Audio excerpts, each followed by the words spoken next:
Dan Slott has written a lot of Spider-Man comics, to put it mildly. And while he's drawn in pretty much every major villain supporting character during the course of his long run, the high point of that saga is and probably always will be Superior Spider-Man.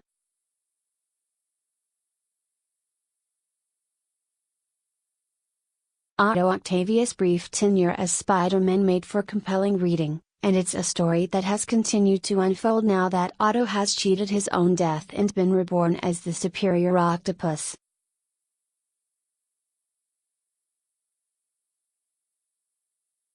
So the appeal with Slott's latest Amazing Spider-Man arc is less its status as a secret empire ton and more the opportunity to see Otto at the forefront of the series once more.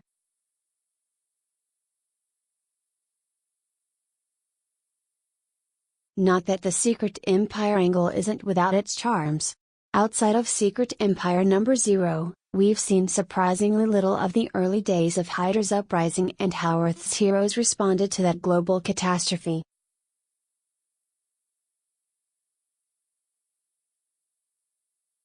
This issue allows Slott and co-writer Christos Gage to explore the rise of Hydra from Peter Parker's perspective, mixing equal parts witty banter and an increasing sense of desperation as the magnitude of the situation becomes clear.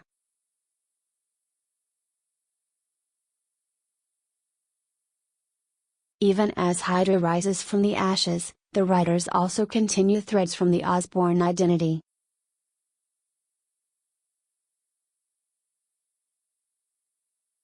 All signs point to Peter losing his status as globe-trotting business tycoon just in time for a back-to-basics refresh in Marvel Legacy.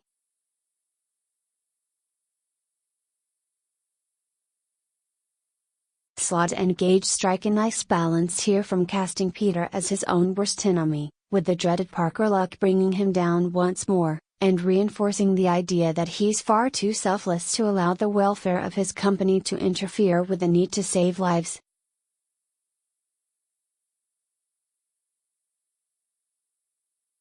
At the same time, it's refreshing to see a certain ambiguity at play with Peter's corporate woes.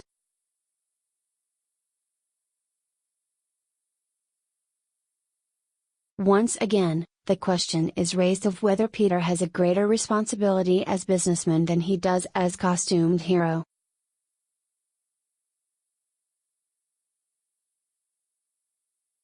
Is he actually doing the greatest good for the greatest number by prioritizing Spider-Man above Peter Parker? The hope is that even when Peter inevitably does revert to a more traditional status quo, his fleeting time in the spotlight will have lasting effects.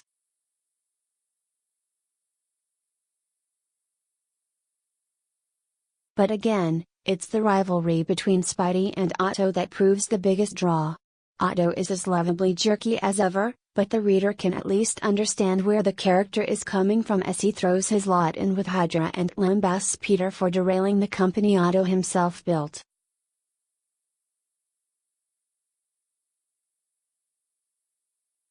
And there's some small shred of the better, nobler hero Otto became at the very end of Superior Spider-Man.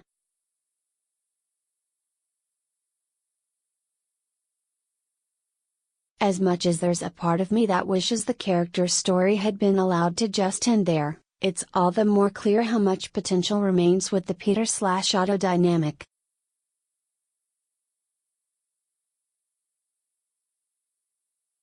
In another welcome treat, artist Stuart Immonen stick around for a second story arc.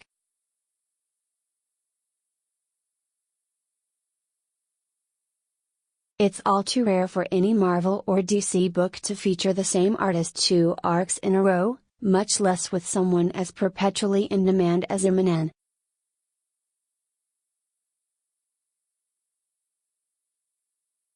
There's no one better to bring this particular conflict to life. Immonen brings a wonderful sense of scale and carnage to Hydra's multi-pronged attack, while his elegant, refined figure work brings out the best in the many heated conversations in this issue.